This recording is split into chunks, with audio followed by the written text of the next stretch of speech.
Assalamualaikum warahmatullahi wabarakatuh. Selamat pagi, siang, sore, malam, atau kapanpun teman-teman menyaksikan video ini. Halo, kami dari kelompok 8 kelas RB Praktikum Komputasi Statistik akan sedikit menjelaskan tentang modul praktikum kami, modul 5, yakni tentang pembangkitan bilangan acak. Untuk anggota kelompok, so we got the team behind the magic here. Yang pertama ada Berliana Enda Putri dengan NIM 122450065. Yang kedua ada Marleta Cornelia dengan NIM 122450092. Yang ketiga ada Uliano William Purba dengan NIM 122450098. Dan yang terakhir ada dengan saya sendiri, Sahid Maulana dengan NIM 122450109. Kita masuk ke bagian yang pertama. Baik, di sini saya akan menjelaskan tentang fungsi set-sheet, yaitu fungsi untuk membangkitkan bilangan acak dan untuk menetapkan bahwa bilangan acak ini tidak berubah-ubah. Yang pertama, kita di sini membuat set-sheet, fungsi set-sheet dengan parameter 345, lalu kita menghasilkan 5 bilangan acak dari distribusi uniform dengan variabel random numbers. Nah, di sini kita memakai fungsi runif dengan 5 bilangan acak, lalu kita print random numbersnya. Selanjutnya kita melakukan pembangkitan bilangan acak dari distribusi normal dengan fungsi rnorm dengan parameter 5 juga. Selanjutnya kita cetak untuk normal numbers. Selanjutnya kita membuat 5 bilangan acak dari distribusi binomial dengan 20 kali percobaan dan probabilitasnya 0,5 dengan nama variabel sampel binomial. Nah, ini adalah hasil dari setiap pembangkitan dari bilangan acak untuk distribusi uniform, normal, dan distribusi binomial. Kali ini bersama dengan saya Said Maulana. Jadi pada bagian ini kita akan masuk kita akan masuk ke distribusi binomial ya teman-teman. Di sini udah ada contoh soalnya. Misalkan pada suatu daerah yang memiliki wabah penyakit flu burung mempunyai peluang untuk tertular sebanyak 0,3. Bila diketahui keluarga Pak Saiful memiliki seorang istri, 2 orang anak laki-laki, dan 1 anak perempuan, tentukan peluang paling sedikit 1 orang tertular, peluang 2-3 orang tertular, dan peluang tepat 4 orang yang tertular. Jadi bagaimana penyelesaian untuk contoh soal di atas? Nah, saya sudah menyelipkan baris kodenya ya teman-teman. Di situ ada 3 contoh kasus atau 3 pertanyaan yang kita harus buat kodenya satu-satu.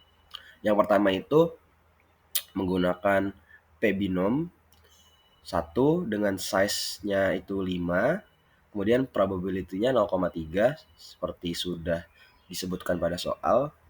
Lower dot-tail-nya itu false. Nah, untuk baris kode yang itu untuk menghitung peluang yang paling sedikit 1 orang tertular, teman-teman.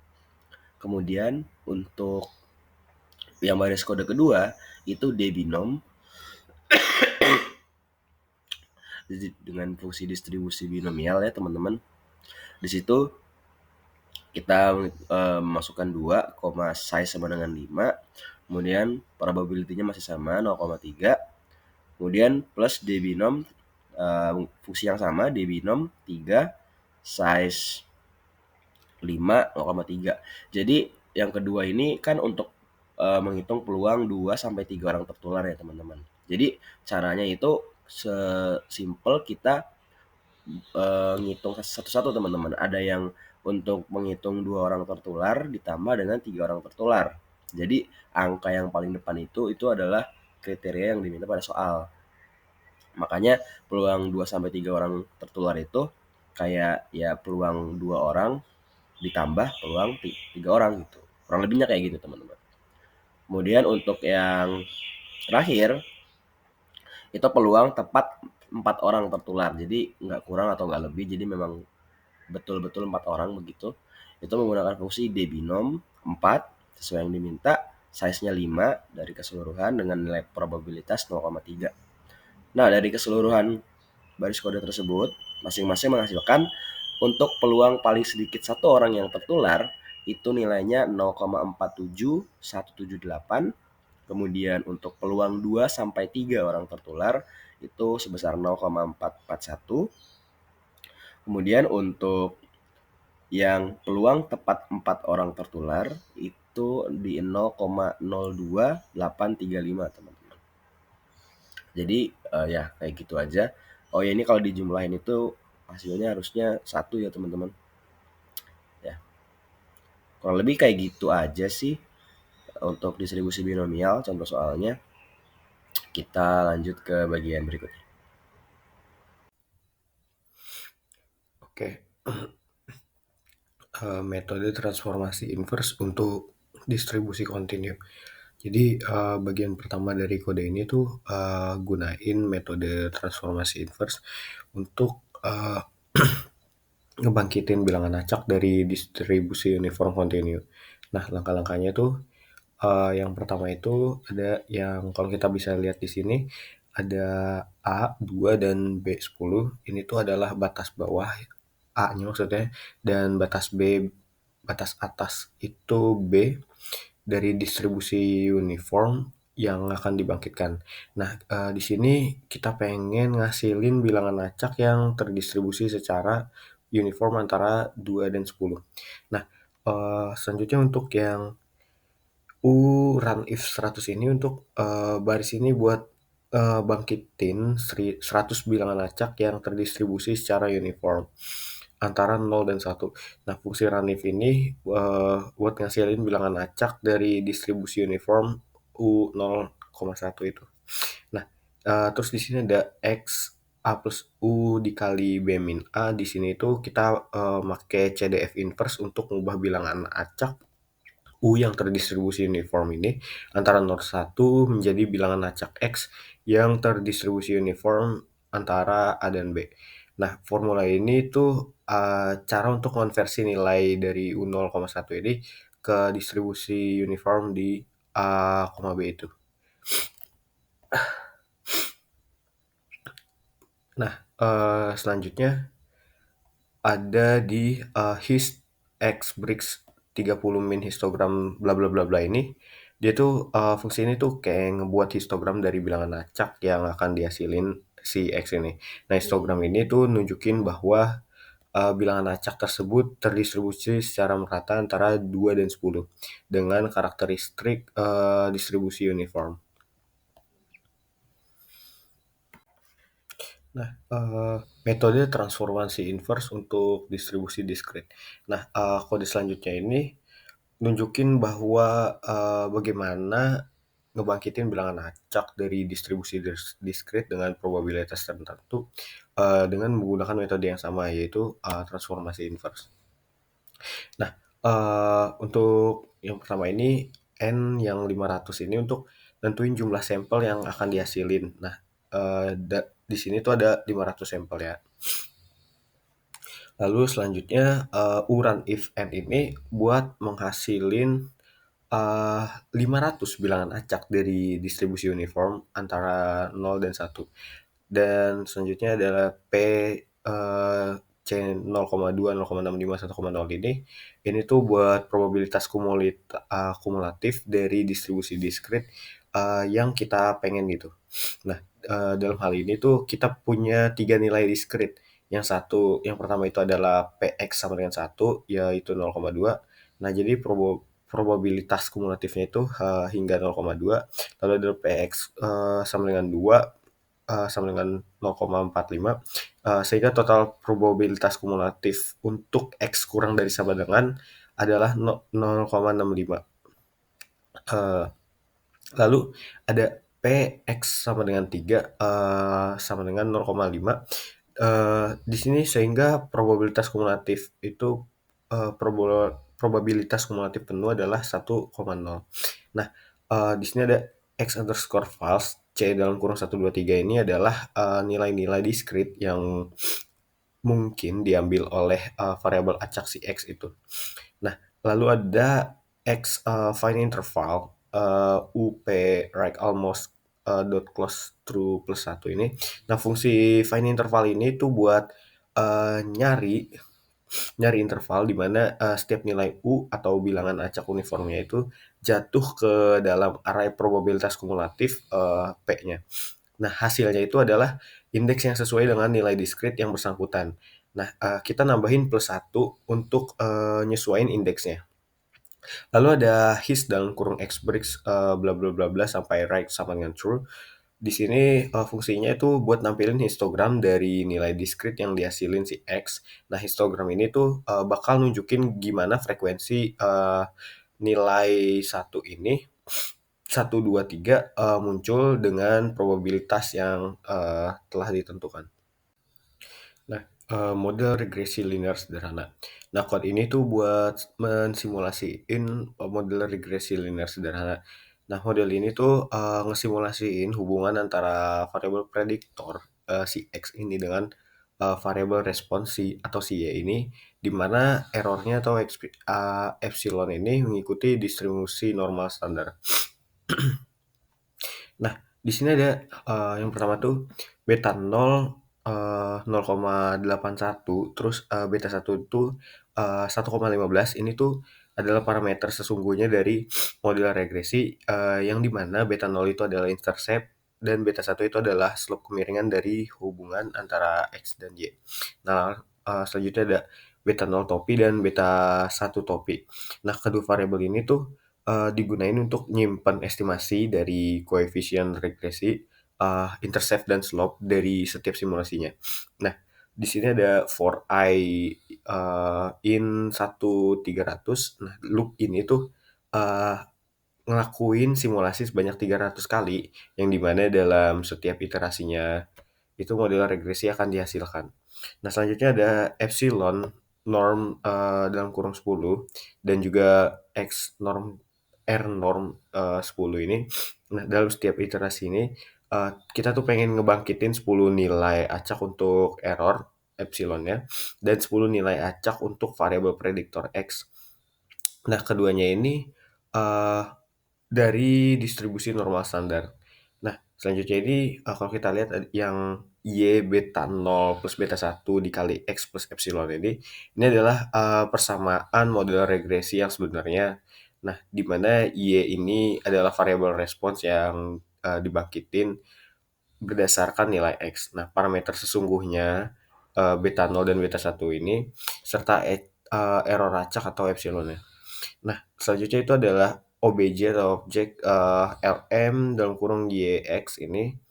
Nah, fungsi ini tuh buat ngelakuin fitting model regresi linear pada data simulasi dan OBJ yang koefisien ini untuk ngandung estimasi dari koefisien beta 0 dan beta 1-nya.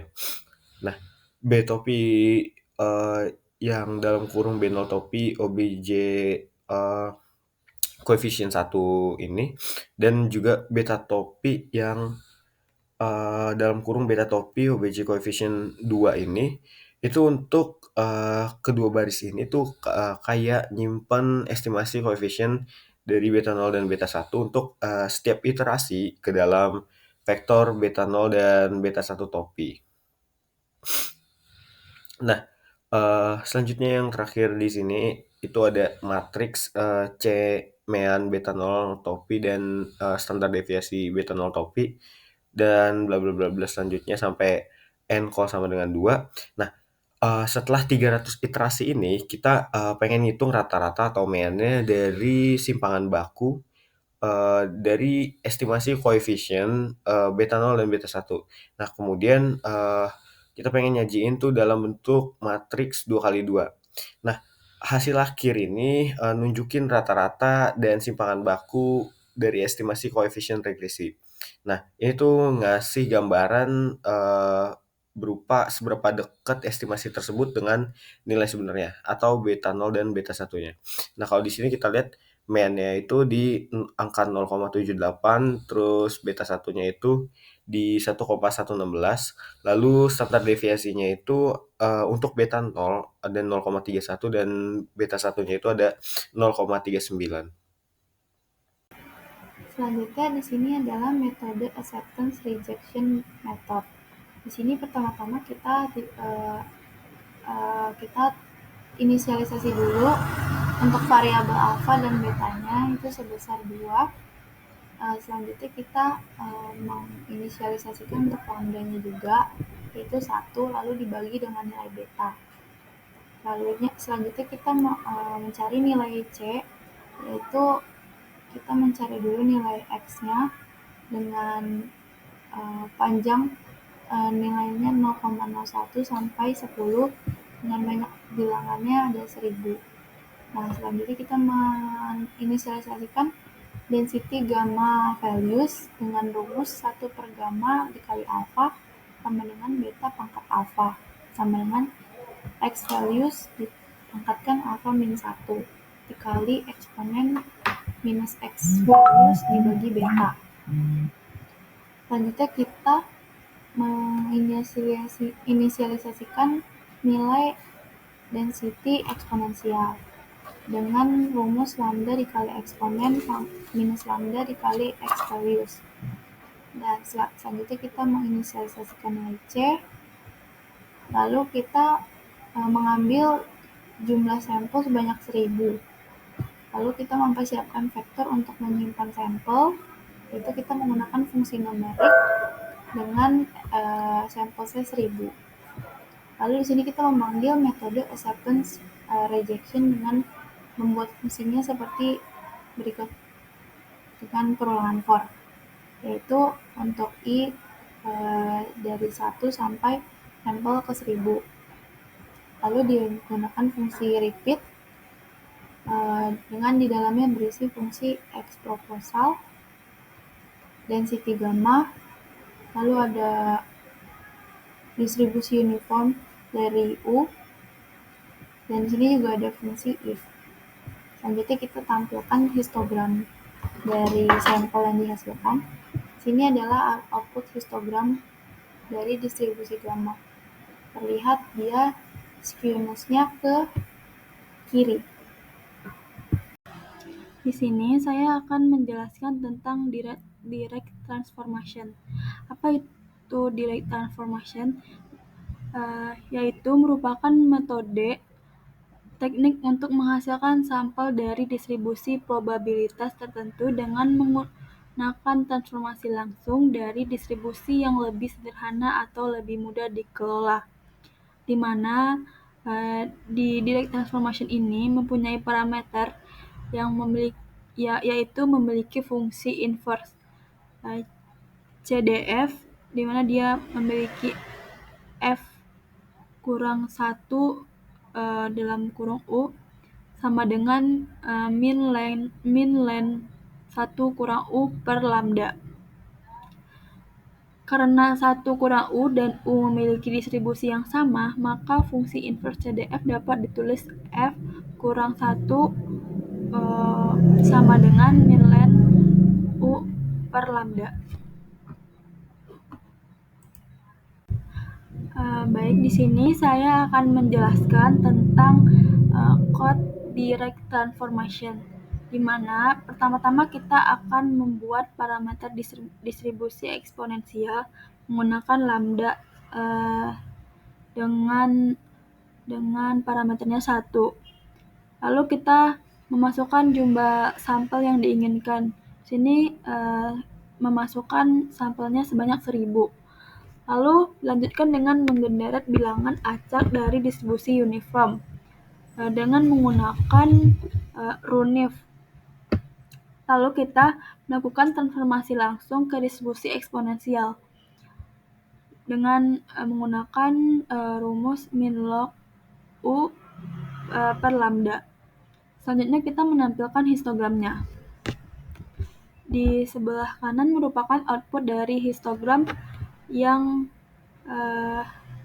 kita buat menggunakan kode distribusi eksponensial, di mana histogram itu menunjukkan bahwa ada sumbu X yang menunjukkan nilai-nilai atau interval dari variabel acak, di mana di sumbu X diberi nama nilai dan sumbu Y menunjukkan frekuensi atau jumlah kemunculan untuk setiap nilai.